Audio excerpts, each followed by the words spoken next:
딱 들어오기 시작했구나.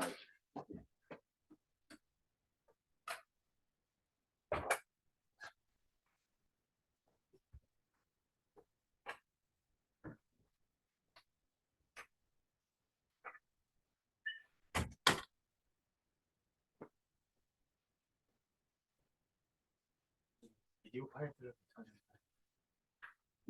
녹화 영상들 괜찮아. 내가 받아놓고서도 내가 충분히 볼 사이가 없었는데, 그 러시아에서 온 여자 교수인데 한국 교육대학 기술대학에 천안에 있는 교수로 와 있는데 그 친구가 좀 그걸 한번 보고 싶다고 그래서 근데 미국에서 유학을 해가지고 영어를 잘하더라고. 나한테 한번 찾아왔었어. 그래서 내가 그거 그냥 자네 온 거 그대로 보내줬거든. 그래서 좋다고.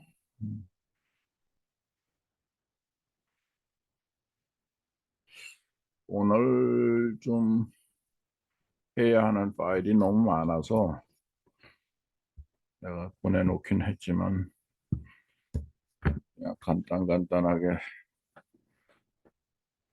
설명을 하고 각자가 좀 더 리서치를 더 읽어볼 수 있는 자료만 내가 제공을 하는 걸로. 메일을 다 하기에는 어려울 것 같아서.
Okay, I'm testing if my voice can be heard over you.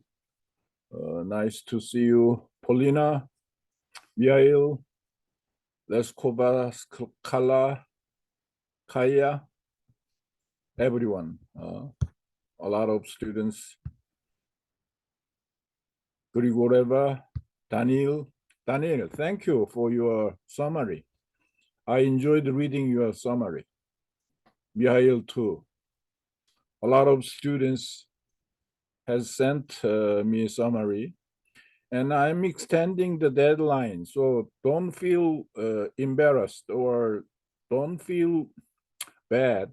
You can miss deadline. You can resubmit. You can do it anything. Please take another week. I will accept your summary and other summaries too. So please don't feel imposed on deadline. You have your own time. The purpose is to let you read the article, and therefore always having summary is helpful so that you can refer to your own summary later on when you write thesis, when you write exam papers and so forth. So that's what I suggest. I will extend another week for deadline of summary. Those who missed summary submission, please feel free. Take another week. Read intensively the materials that I asked you to read. Okay. Let me start today's plan is as follows. I will probably briefly mention 3 key articles: Lucas, Krugman, and Young's articles, which are basically background papers. What do I mean by background papers?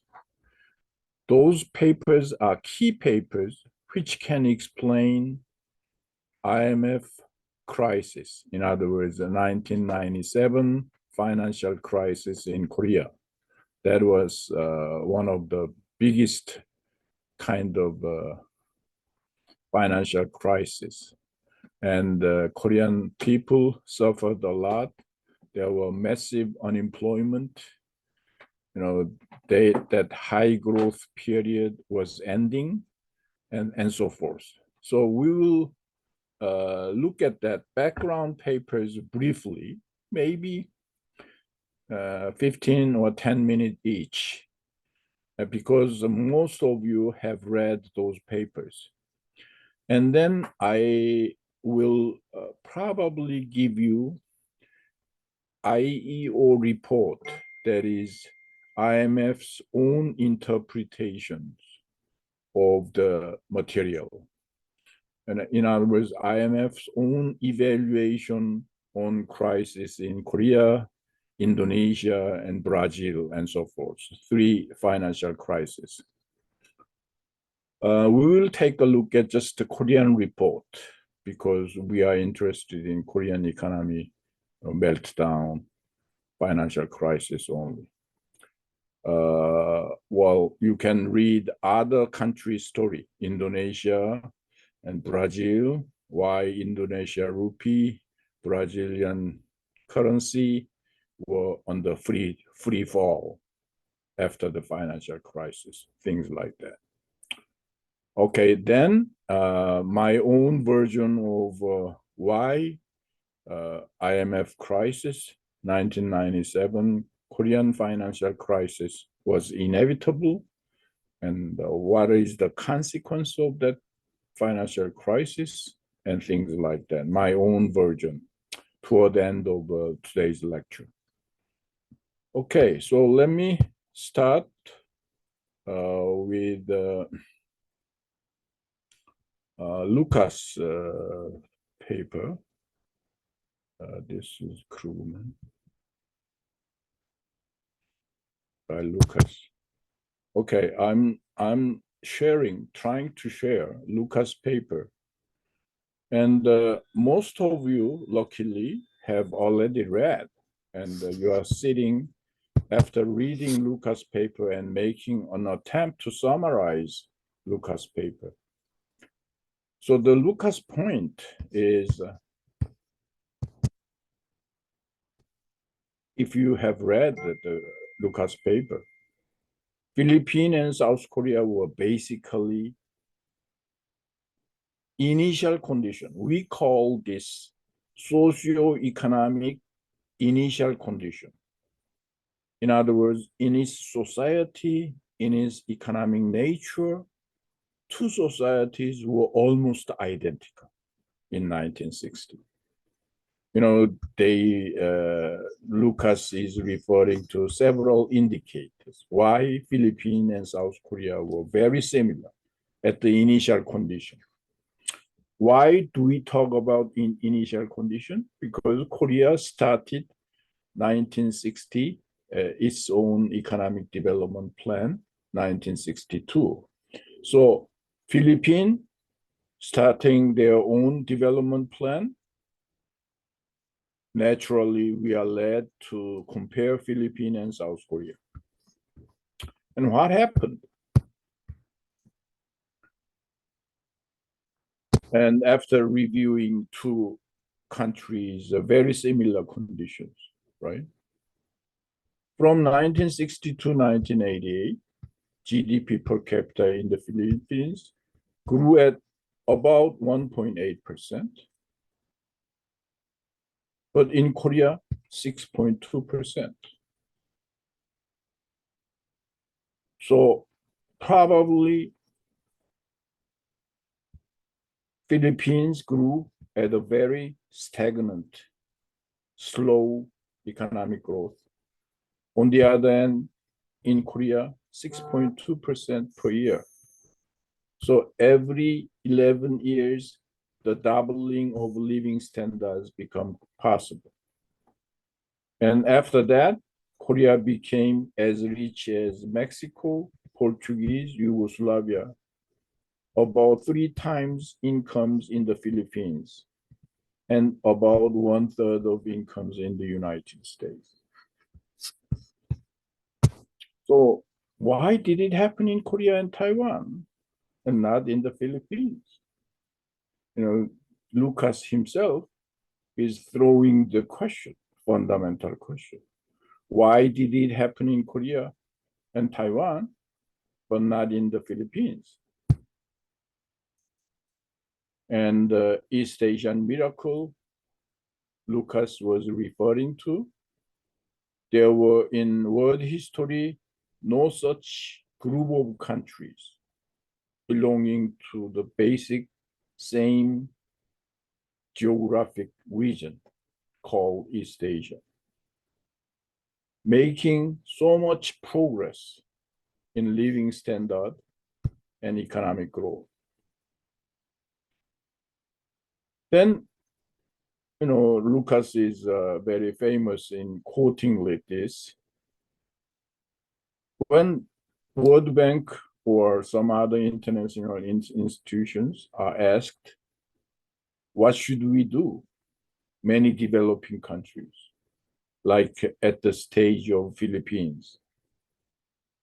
Then it's very ironical that you cannot simply say follow the Korean model.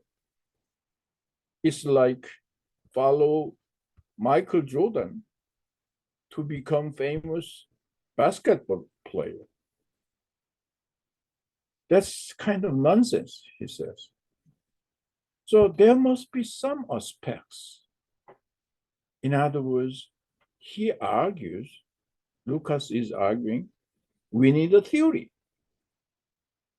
to explain this fast growth by a bunch of people in East Asian countries, 4 tigers, Singapore, Hong Kong, Taiwan, and representatively, Republic of Korea. And one needs, in short, a theory. That's what he claims.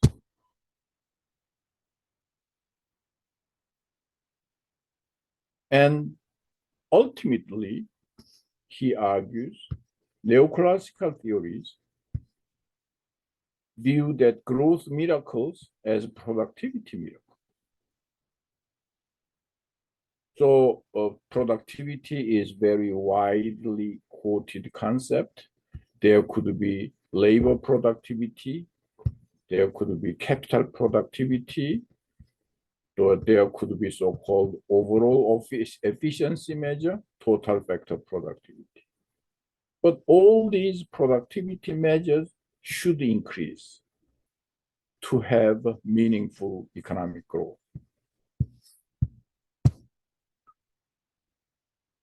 And who gets the rewards from innovation is a central one. And that's important.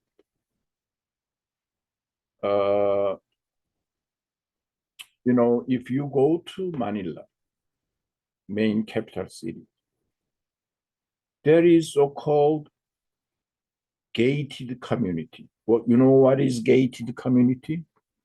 In the city, there are some compounds where rich people live and they want to protect themselves from vandalism or thieves or attackers. So they build their own compound, and outside compound there are always permanent guards, armed guards. Okay, of course, in the city of Seoul, there are rich residential area, poor residential area too, but there is no armed guards. There is no compound, so-called security guard staying outside the compound.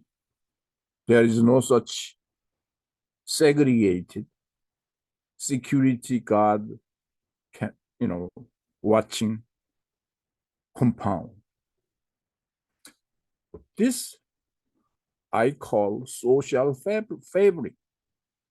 Society is neatly organized by the people themselves, by groups of the people. And this organization of the society can be viewed as a fabric. You know what is fabric? The fabric you are making clothes, your shirts, or your coats, your jackets, we call fabric. I like the word social fabric. In other words, the society is organized, is somewhat very different. So in case of Korea, who gets reward? Who gets respect?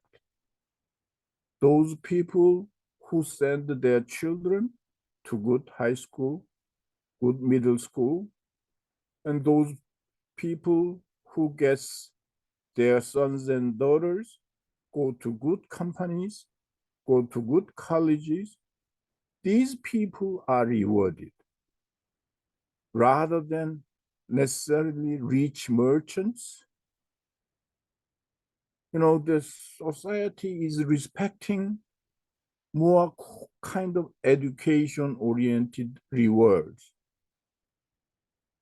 On the other hand, in the Philippines, these a few giant rich families behind compound, they rule the politics, and mass Philippine people are alienated. They are left alone. They have nothing to do with economic development. The fruits of economic development growth is not awarded to mass. That's why who gets the reward from innovation is a central theory. That's what Lucas argues. And he argues, in the end, most important thing is human capital and how human capital is rewarded. If it is rewarded fairly, anyone who built human capital gets higher reward. Then the society can move on, develop, make high growth. Otherwise, the society is damaged. And this famous article, he argues human capital accumulation not only in school, but also at work. So it is not just the school. Even after school at work, there can be human capital accumulation. And he thinks that South Korea, has done this human capital accumulation, while Philippines could not pursue human capital accumulation of this type.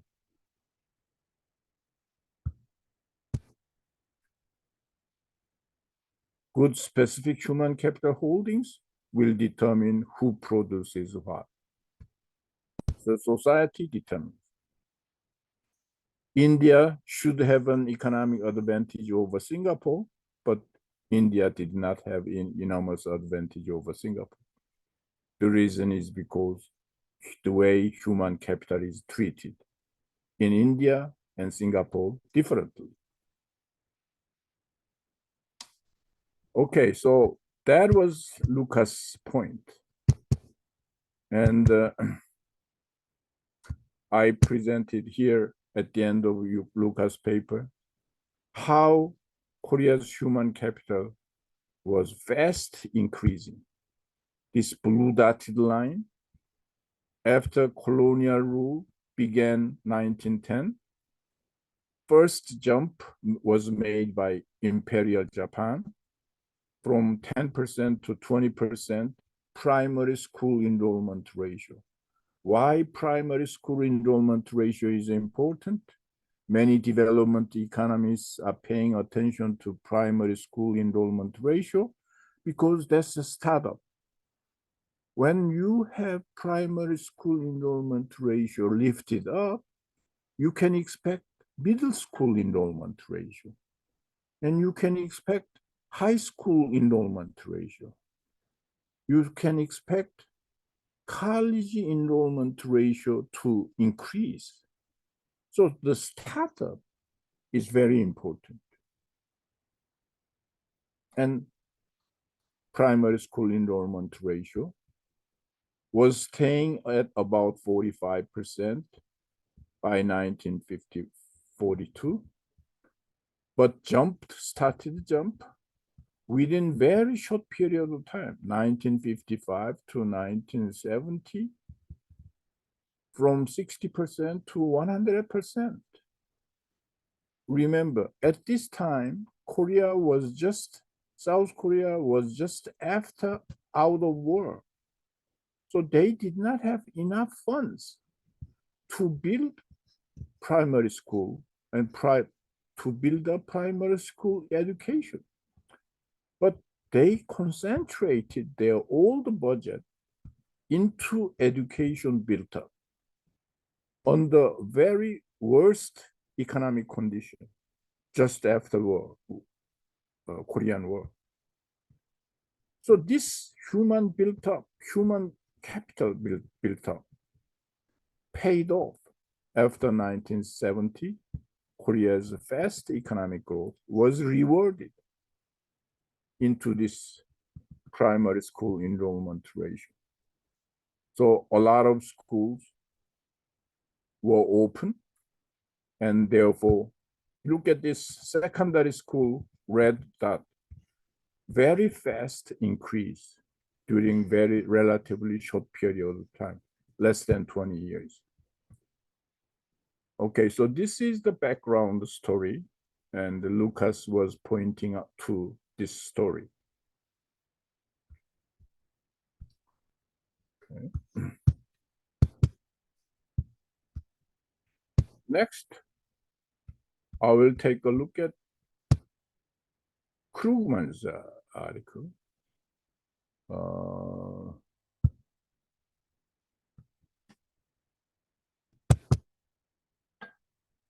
Krugman was more sort of aggressive, so to speak.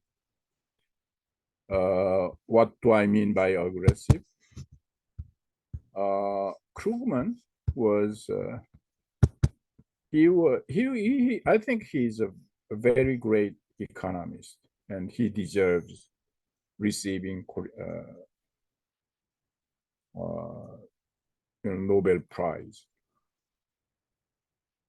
He mentioned not only Korea, all Asia's economic growth, including Japan, including China, including Four Tigers, cannot be sustained, cannot go forever.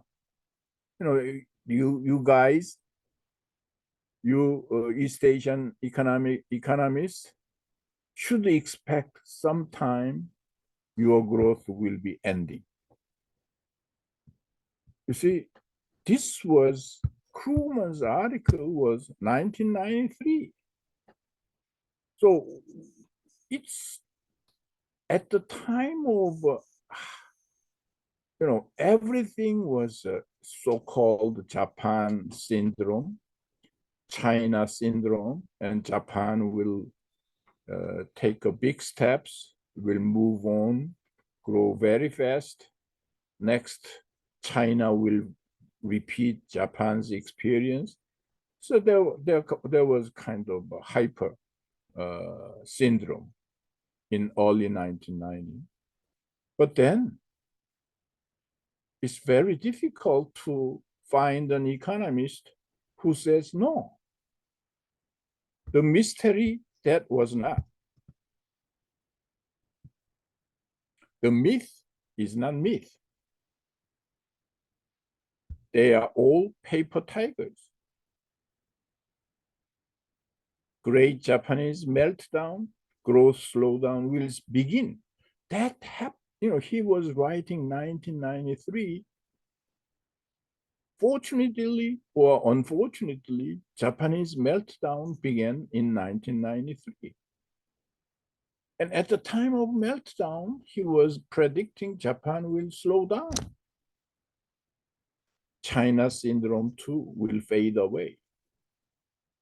You see, this is, I think you will find Krugman's article very, very interesting. And he thinks, where can you have a kind of predecessor? He finds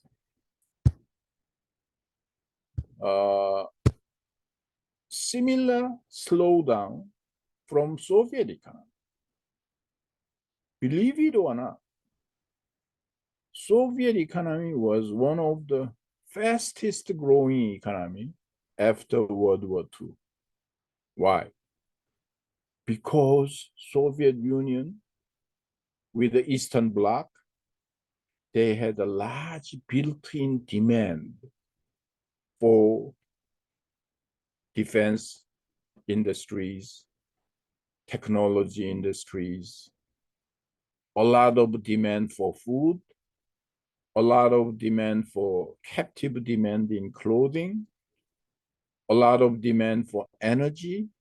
Everything was very push, very high demand era.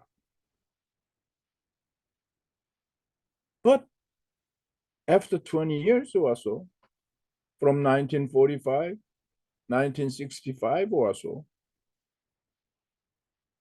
Soviet economy was facing so-called diminishing returns. What is diminishing returns? You are putting capital, you are putting labor, but the returns are diminishing.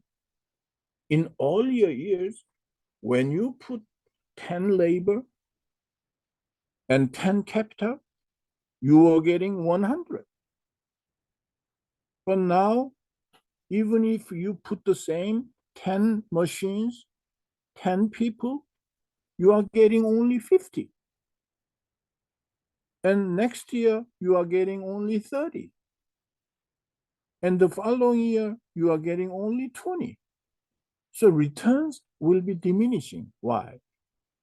Because ultimately, unless it goes through increase in productivity, ultimately slow down this input-driven growth is inevitably limited. And from the Soviet Union story, and I'm showing you diminishing returns. I'm quoting this from my macro textbook that I'm using, Mankew's Essentials of Economics. Here, what is diminishing returns? Suppose capital per worker is input.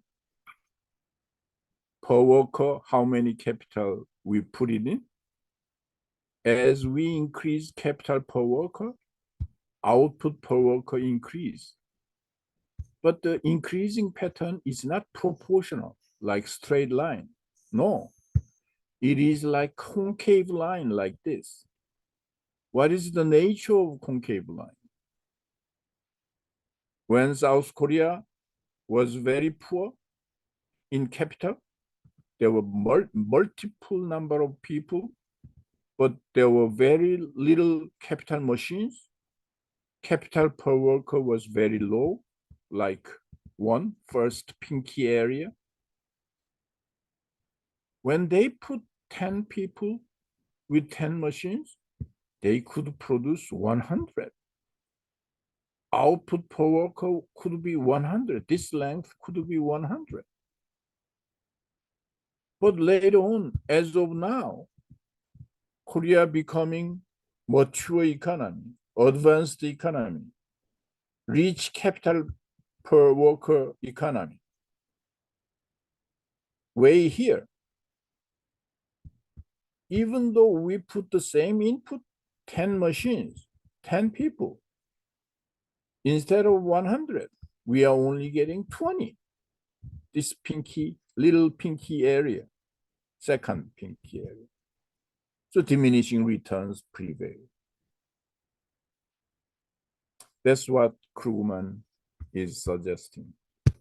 Ultimately, Soviet slowdown was due to lack of total factor productivity. What is total factor productivity? Overall efficiency of the economy. Once the Soviet Union becomes very flourishing country, then there is returns to, like this one, diminishing returns prevail. And therefore, Soviet Union lacked total factor productivity. Why? Because Soviet Union was relatively closed, only trading with the Eastern Bloc. Massive population, worldwide population, demand. Massive population, worldwide populations demand for new products. Not defense industry, but new commercial radios, television sets, new color TVs, new machines, new Sony type, audio equipments. Soviet Union was somewhat blocked out of this commercialization trend worldwide. Therefore, their total factor productivity becomes less efficient. And rapid growth in inputs is end of the story because of diminishing returns. In other words, by diagram, Soviet Union reached here and could not find any jump here, total factor productivity. Because Soviet Union limited itself in marketization, commercialization, relatively few defense industry was booming, but that's it. Consumer electronics like Sony type radio, Sony type video equipment, all those color TVs were left out. Okay. So that's what paper tigers. Krugman argues, you people, Asian tigers, are simply paper tigers. Why? Because you don't know how to increase total factor productivity, overall efficiency. So when your capital input, your labor input diminishes, then your paper tiger's economic performance, Asian growth, will diminish accordingly. Because you are not introducing new technology, new R&D, for example.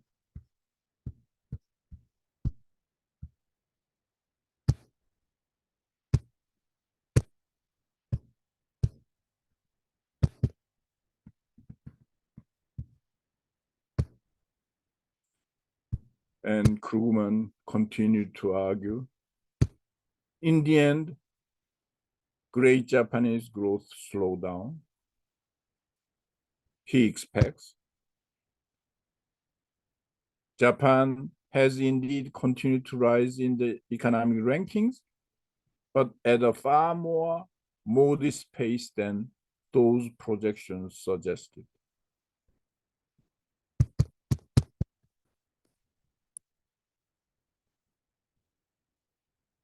And China syndrome. Perhaps we should simply split the difference, guess that, but not all of the efficiency gains since the turn toward the market represent a one-time recovery, while the rest represent a sustainable trend. So China, including China syndrome, will be melting down. And exactly, that's what's happening right now. All of a sudden, from last 2 years or so, China, after pandemic, has slowed down significantly. And Krugman's prediction is right. Okay.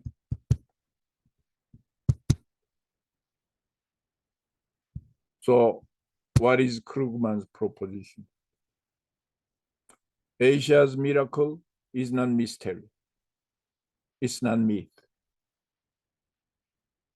Asia's miracle can be revived if and only if Asia rebuilds their human capital and rebuilds their productivity. It's not input-driven growth, but productivity-driven growth. They need more investment in R&D, science and technology, and new venture business, and new technology, including, for example, AI. Unless Asia repeats that, rebuilds their human capital, the myth of Asia's miracle will be over. That's Krugman's proposition. Okay.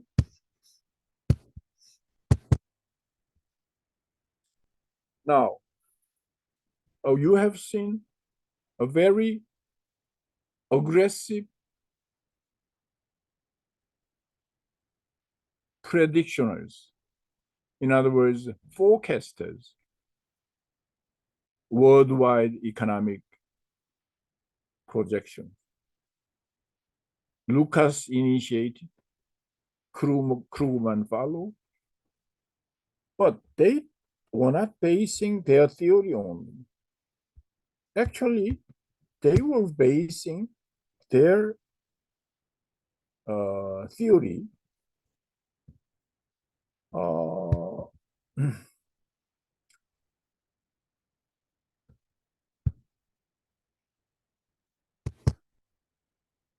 Alvin Young. This person, I remember him very well because Harvard professor Barrow, B-A-R-R-O, he invited me to be Alvin Young's paper discussant. I remember it was roughly 1999 after financial crisis or 2000. He invited me, Professor Barrow. He also was a Nobel Prize winner on growth theory. He invited me to his Harvard growth seminar. As I recall, it was about 2000, 1999, that period. And I was supposed to be discussant of Alvin Young's paper. So that's how I kind of got involved in this. But Alvin Young was key man because Alvin Young's empirical studies showed all these 4 East Asian tigers development will soon be ending. That story empirically backed up by Young's study. Okay, so in other words, Krugman and Lucas was quoting from Young's particularly 1995 paper. I will ask you to read through Young's paper. I cannot, dwell on his paper a lot, but growth rates, for example, he compiled Hong Kong, Singapore, 8.7%, Hong Kong 7.3%.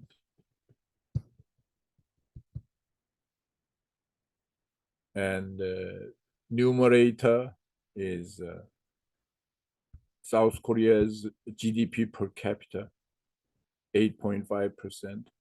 Denominator means GDP growth rate. Denominator means population growth rate, 1.7%. So 8.5% South Korea minus 1.7%, you get GDP per capita 6.8%. So if you simply compare in terms of GDP per capita, which nation had the fastest growth during this period, estimated by Young? Singapore, 6.8%. South Korea, 6.8%. Followed by Taiwan, 6.7%. Hong Kong relatively slowed down, 5.7%. Now, GDP per capita is GDP per population.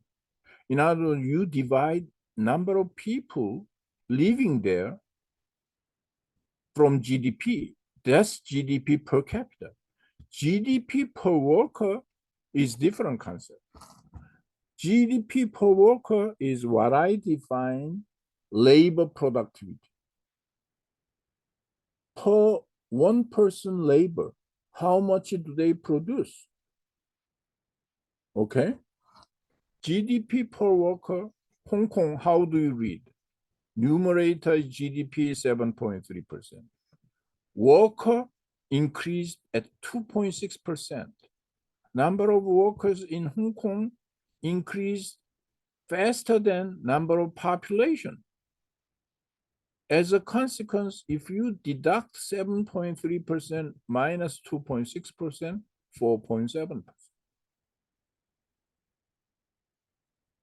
Okay. How about Singapore? 4.2%. GDP per worker. How about South Korea? Ranking number 1, 5.6%.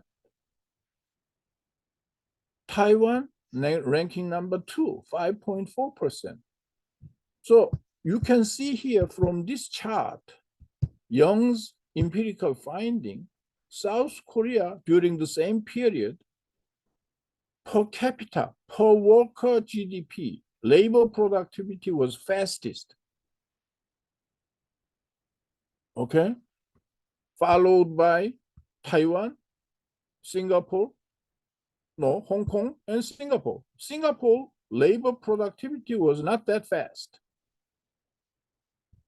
So this is a very important implication. And I asked you to read, make a summary of Young's paper. And I'm sure I will probably cite from Young's paper and make a midterm exam from Young's paper. You see, Young, I haven't seen him before 1970, but he was already quoting my work, my earlier research in 1991 with Mr. Kwon and by Kerry research team, Kong and Kwon and Kim, 1993.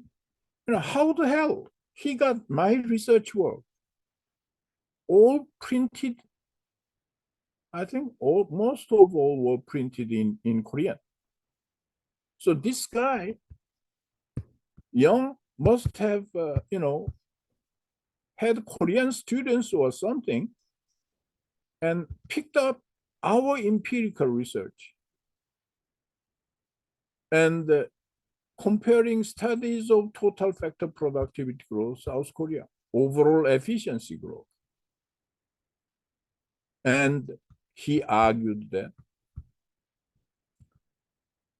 my work, 1991, 1993, both shows relatively very little factor productivity growth, total factor growth, productivity growth. Only Christensen and Cummings, another American economists, in 1981, seemed to have very high productivity growth estimate, but he doubted Christensen and Cummings' capital stock estimation or labor estimation was not adequate.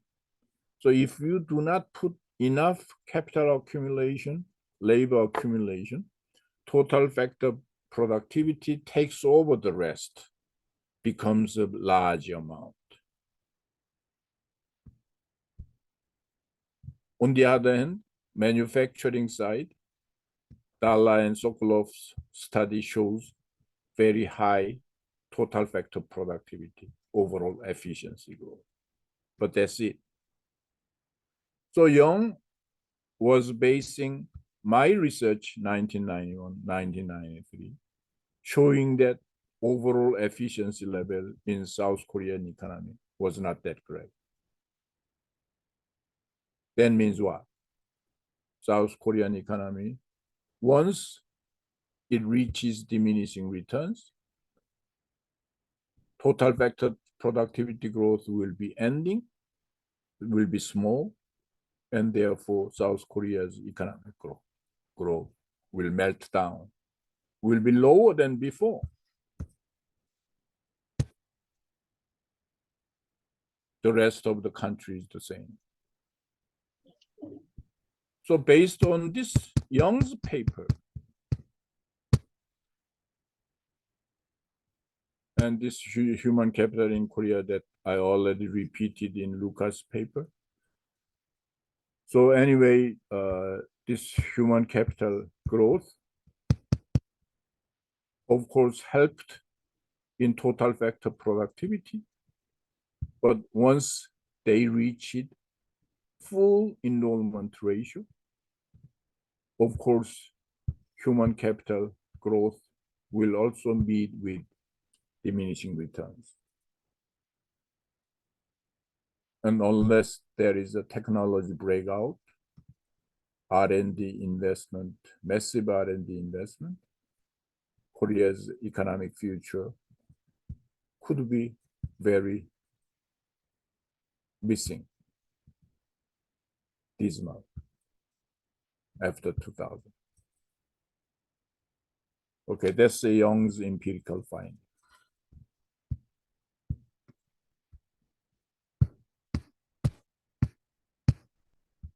Okay, so where are we?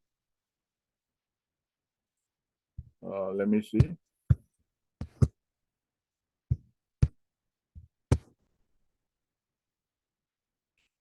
What I want to share with you, the next one, is probably IEO report, this one. Okay, I only sent this recently, so if you have interest, you can make a summary on the part on Korea only, not the full report, but part on Korea report. What is this office? Independent Evaluation Office.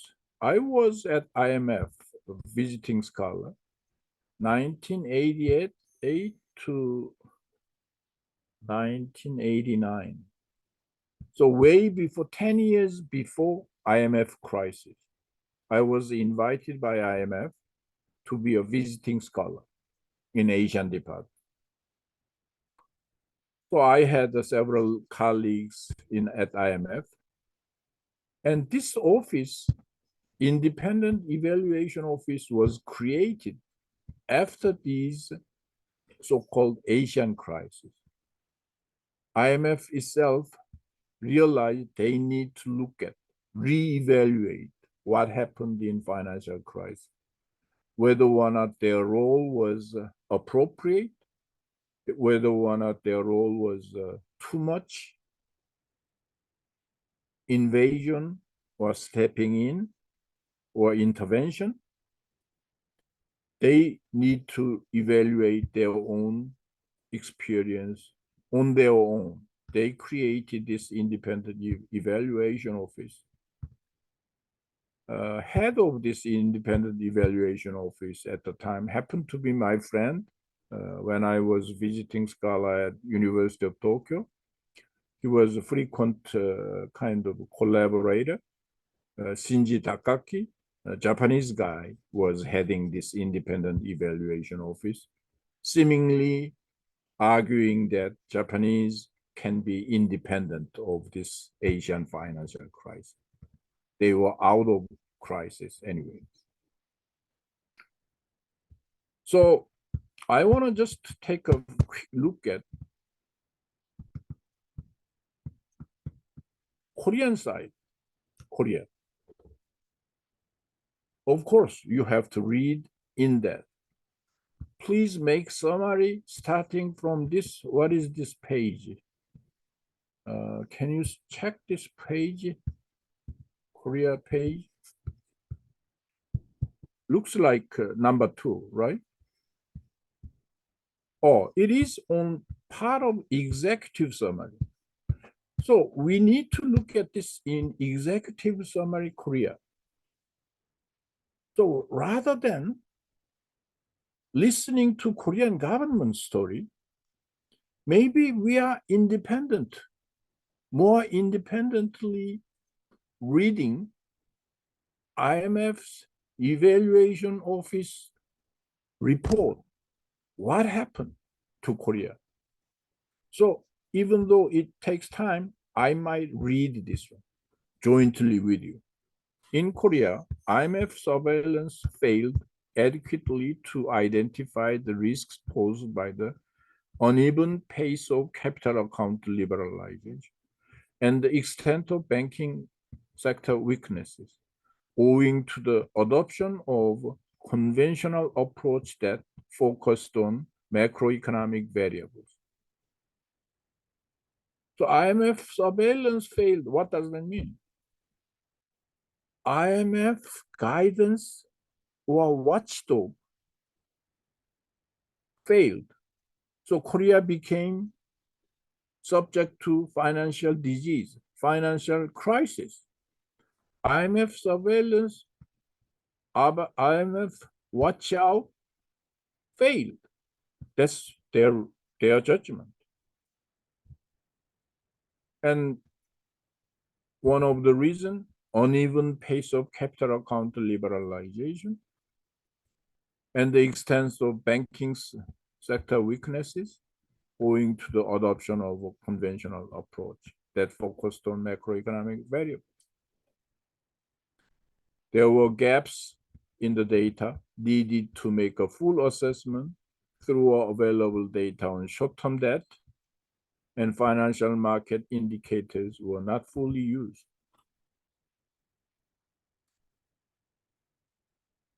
While concerns over Korea's weak banking sector had prompted international banks to review their lending to some Korean institutions even before the onset of Asian crisis in July 1997, the IMF was optimistic until virtually the last minute. So it was not only government of Korea, but also IMF themselves were to blame. Okay. And you can read intensively this summary part of Korean story.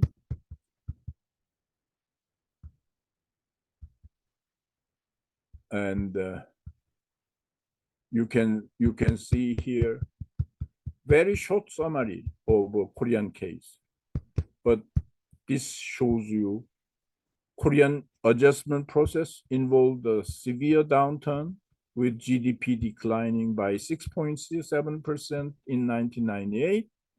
For the first time in economic history, GDP declined by 6.7% in 1998 in South Korea, compared with the forecast of positive growth. However, unlike Indonesia, this was followed by a robust recovery in 1999. In 1999, Indonesia didn't make a recovery, but South Korea made a recovery. The greater than expected downturn reflected the impact of negative balance sheet effects, which were clearly underestimated. In retrospect, the fiscal tightening in the program was unnecessary, as the IMF staff has itself concluded. So in case Korea salvage program, IMF pushed both very heavy depreciation, very high interest rate policy, and very small magnitude of fiscal deficit. So fiscal tightening in the program was not necessary, but IMF pushed it. So therefore, the Korean situation got aggravated. That's what IMF confessed themselves. IMF staff has itself concluded fiscal tightening was too much in respect. So a full report you can find here. If you go down 3 crisis cases, Indonesia case comes out first, and then I think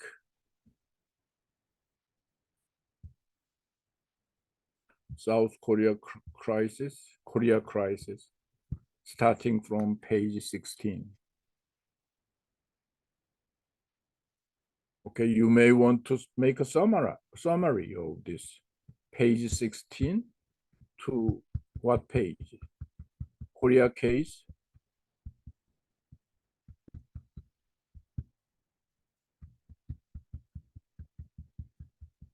Is shown in detail until Brazil case comes out, until page 20.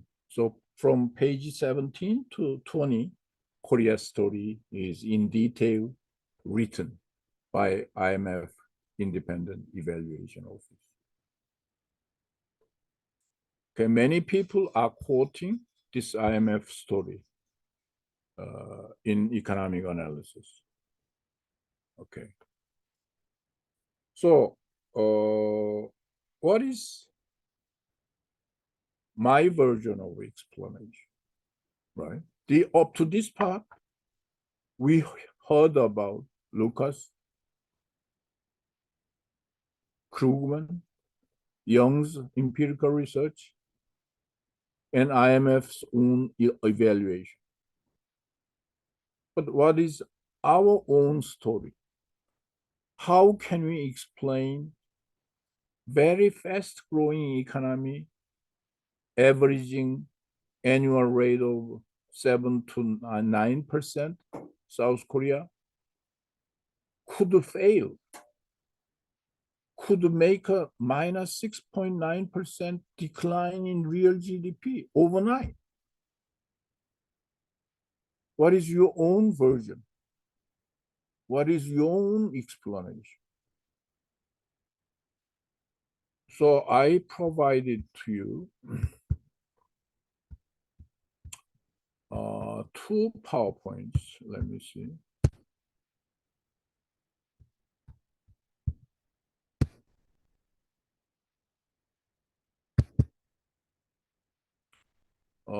The first one is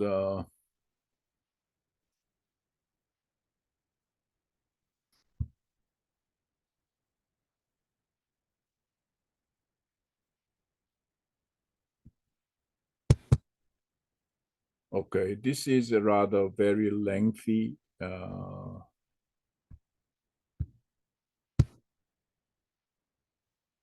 my own theory and story version.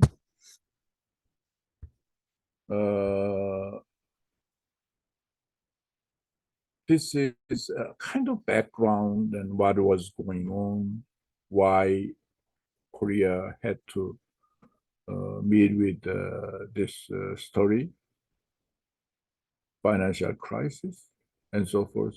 It's kind of a very lengthy PowerPoint version. Originally, I was using this University of Chicago public policy seminar. I think I was invited about 2007, and I was trying to explain why did it happen in Korea IMF crisis in that public policy seminar at University of Chicago. I think most of the version was written during that seminar period. And there is another article that I have given to 2003 Korea Federation of Economic Industries. In Korean, we call Jamgyeongyeon seminar. My own version of why Korea had to take IMF crisis, financial crisis. And probably I will not have just enough time to review all these articles. I will concentrate for the remaining about half an hour, roughly sketching my own story of Korean economy after the global financial crisis and the IMF crisis in 1997. And I want you to read, if possible, the remaining article that I presented at FKI, Federation of Korean Industries seminar. Okay, with that introduction, I may initiate this presentation by referring to Danny Roderick. If you Google search Danny Roderick, he's known for In Search of Prosperity. He was analyzing many countries' development experience and under the title of Analytic Narratives on Economic Performance, and the Transition in the Political Economy of South Korean Development by myself, Journal of Northeast Asian Studies.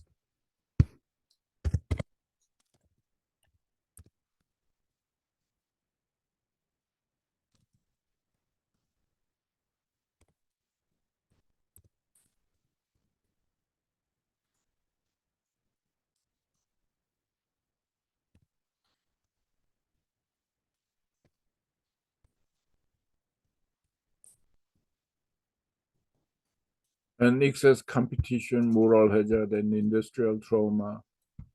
My World Bank article, published by World Bank. I was describing why Korea's financial crisis had to incur because of so-called excess competition and moral hazard. That's my keywords for explaining Korean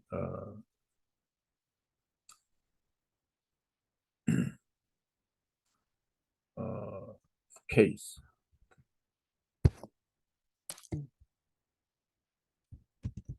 I should take this out, and I should put here that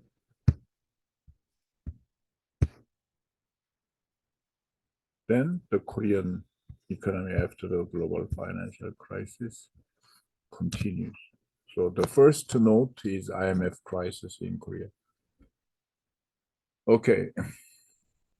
The University of Chicago workshop presentation by myself was made in 2009. Okay. So what story do I begin? According to Danny Roderick's In Search of Prosperity book, there are rich and poor nations. Sierra Leone is 1/100th of Luxembourg per capita income. 2/3 of world population live under 1/10 of US per capita income. They live 2/3 of world population is not reaching 10% of US per capita income. So world is disparity. In disparity. Prior to Industrial Revolution, not much disparities because there were basically agrarian society. Of course, there were rich agricultural societies.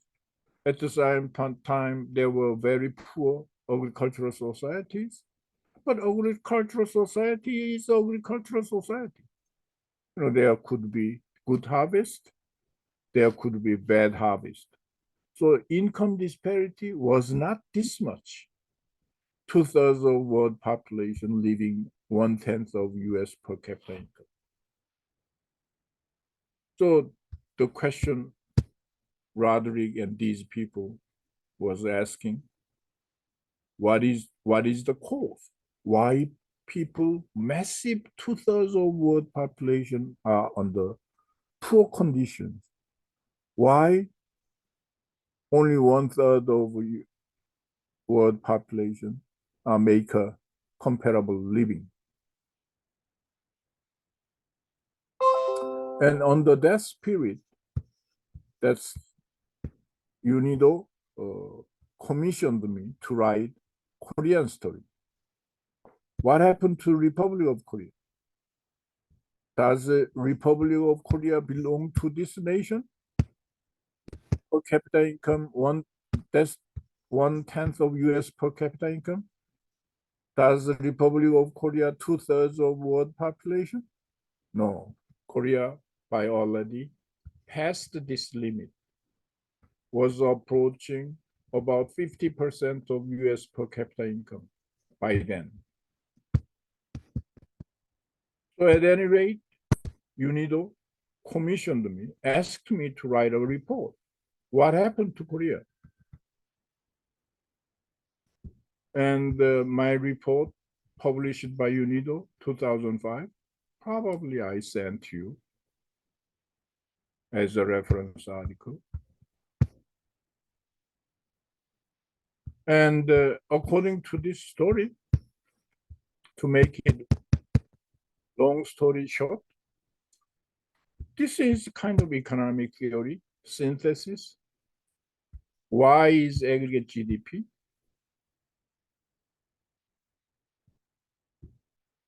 X is the determinants of all types of labor inputs, such as integration into the international economy, and so forth.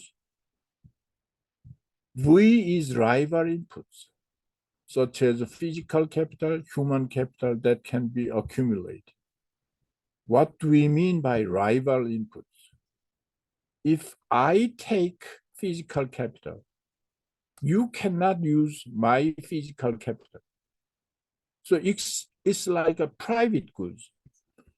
If one nation is utilizing physical capital, the other nation cannot use that physical capital. So in that sense, we call rival inputs. And A is a vector of productivity, like total vector productivity. S is the non-rival inputs of knowledge.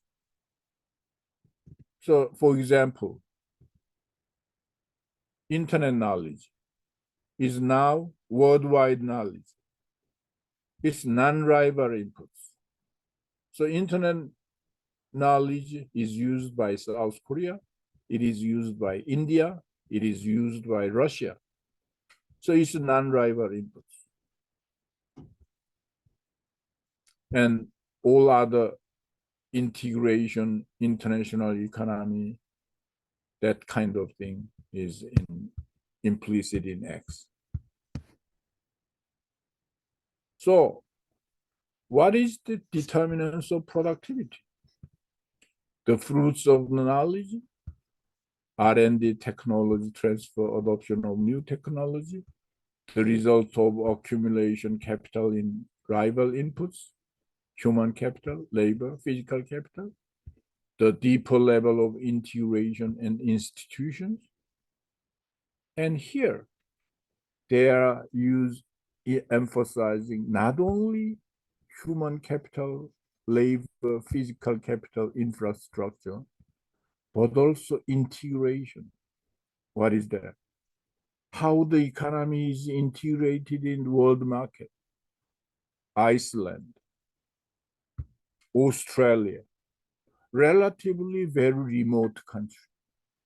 New Zealand, relatively very remote country is less integrated. Therefore, economic progress is very limited. Institutions are very important.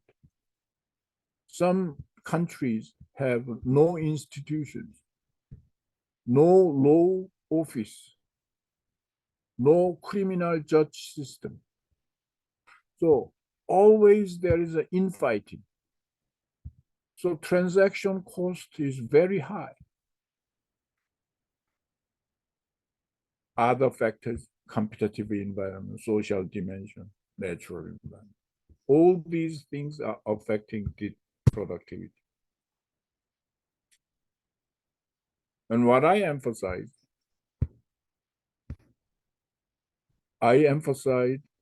Korea became the output of Lipset phenomenon. What is Lipset phenomenon? Political scientist named Lipset always argued that if there is a political development, economic development first, then there is a strong demand for democracy. They call this as Lipset phenomenon. So under President Park, there was not much progress in democracy. It was basically authoritarian regime, dictatorship. military-backed dictatorship. But Korea succeeded in economic development. Therefore, there is a downfall, excessive demand for democracy. The best example is Tiananmen Square incident in China. What happened in China? Before Tiananmen incident, China was making progress in market orientation, market-related reform. Everything was liberal. And all of a sudden, Chinese youngsters want to demand for democracy, freedom in liberty, freedom and labor union. Everything is demanded. And Chinese authority could not suffer, could not deal with that. So democracy in China failed by Tiananmen incident.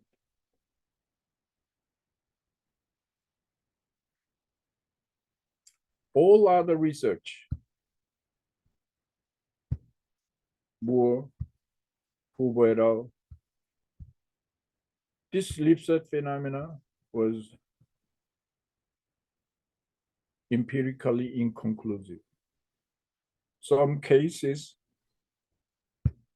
Lipset phenomena, some cases, no Lipset phenomena. But my argument, South Korea is a perfect example of Lipset phenomenon. Economic development under AL, authoritarian regime, on the present part, and its limitations. For example, I'm quoting Lucas' paper again that we have learned. Philippines and South Korea, both very similar initial conditions. I'm comparing. And what happened?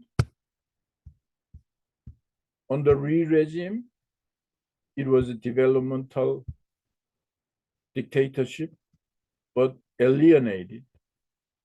Park regime, industrialization under authoritarian regime succeeded. So Park regime succeeded economic progress in South Korea. But Lipset phenomena came in Seoul, Korea. Chun regime started with recession, hyperinflation, similar to Park regime, but legitimacy lacking, insulate bureaucrats from politics, revitalization, realignment of heavy and chemical industry, tech intensive investments, import liberalization, indirect industrial support system, intensive growth mode, TFP, productivity-driven, technology-driven growth. In other words, Chun regime, after Park regime, had to take these somewhat more soft technology and soft policy. And we used to call Chun regime quasi-authoritarian regime. Quasi-authoritarian regime is what? Quasi-authoritarian regime. And we call this as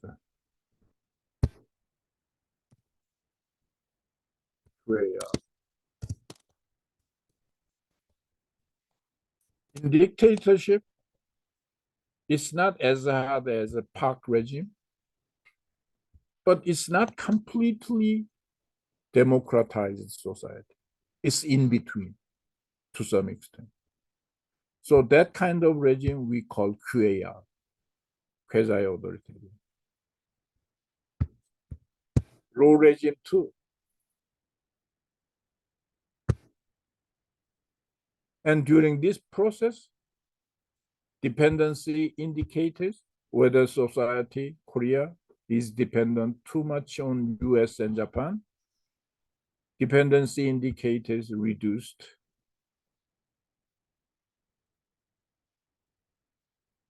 And democratic transition in socio-political reform had to be followed, following Lipset phenomenon. So, why do I describe all these political events? Because IMF crisis, 1997. Even before that,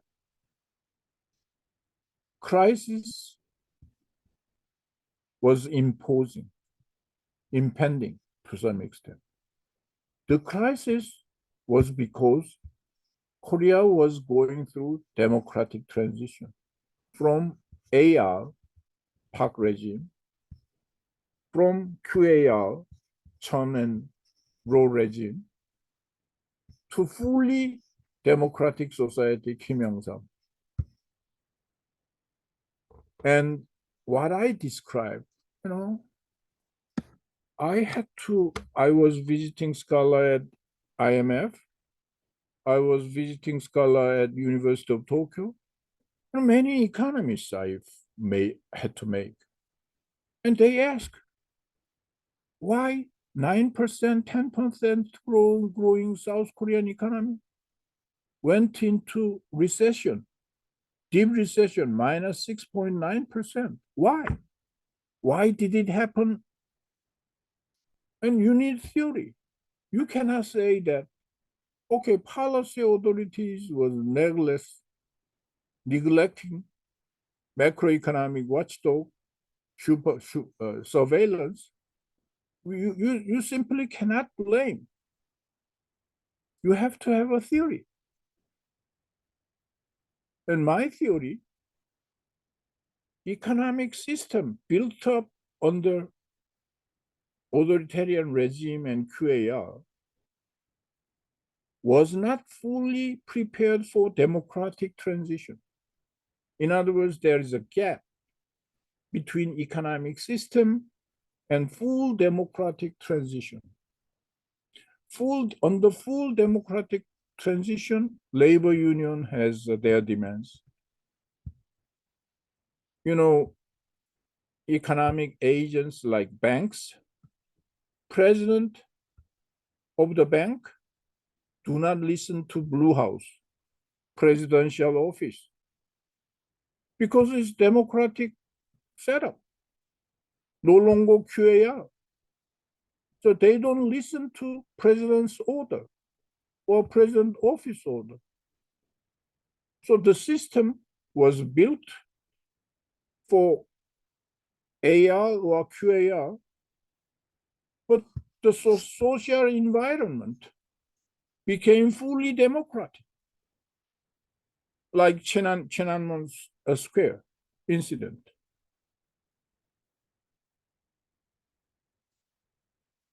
So that disequilibrium, in other words, economic system was built under AR and QAR, but social demands outside the economic system, everything changed into democratic society. So it's chaotic. Imbalance was ultimate cause of financial crisis in South Korea. Okay. These are the several research study results. 1971, South Korea's rate of return, after-tax rate of return. After-tax rate of return is not that much difficult to estimate. Is GDP minus all labor income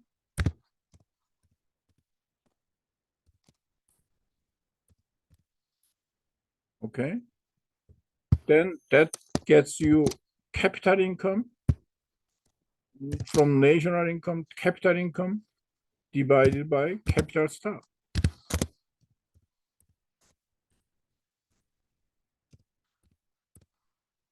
So per dollar capital stock, how much you are getting capital income. That's what we call after-tax rates of return. And according to Harvard's estimate, in 1971, it was 15% South Korea. In other words, capitalists were getting 15% after-tax income. But by 1991, it went down to 6.3%, almost converging to OECD average level. So in other words, by 1991, Korea was no longer outlier. Korea's income to capital stock was falling very fast and must face slower growth, but increasing social demands due to democracy. Okay. I have listed several Asian crisis references, just in case you need to look at other Asian crisis references, in case you are writing some thesis on Asian crisis. So my theory is spelled out in Excess Competition, Moral Hazard, and Industrial Trauma in Korea, which was published by World Bank. And what I was describing was basically Korea was under monopolistic competition across industries and too much Jebel-oriented, conglomerate-oriented industrial structure. But that governing system from top, Blue House, President's Office, major banks, and the conglomerates, that stepwise kind of ordering system failed due to democracy. Nobody listens to president's office. Nobody listens to minister's office. They don't claim for command. So therefore, excess competition with moral hazard ultimately invited weak government. And weak government could not control the economy. So it's a disequilibrium between very fast democratizing society and very old-fashioned economic command system,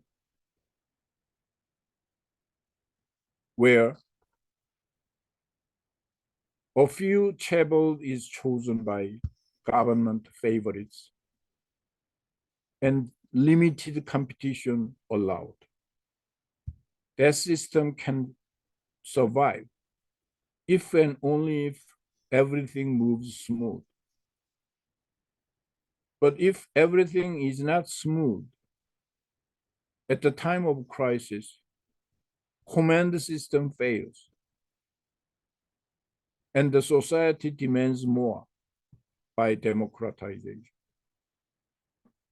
So this moral hazard, excess competition, made weak government could not control financial crisis. That's my theory. I hope you can read better my theory article and understand Korean financial crisis. Okay, my presentation will be over up to this point. Okay, the rest is global financial crisis after 1997, 2008 story. So you can read as a reference, but it's not required part. Thank you for your attention. I hope you can continue reading more materials. Reading is better than not reading at all, okay? So please make a compliment of what you have learned by supplementing by readings. That's my request to all of you. Thank you for your attention. Excuse me. Oh, is there any question? Yes. Should we send summary to your email? Hmm?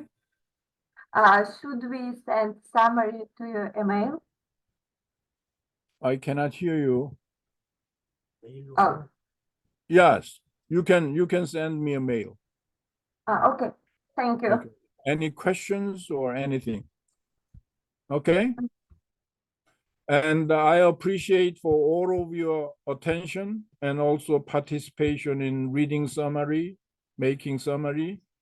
I know it will help you anyway to understand this complex story, economic growth and growth regime and things like that. It's complex story, but I think you will have a rewarding experience by reading key articles. Thank you.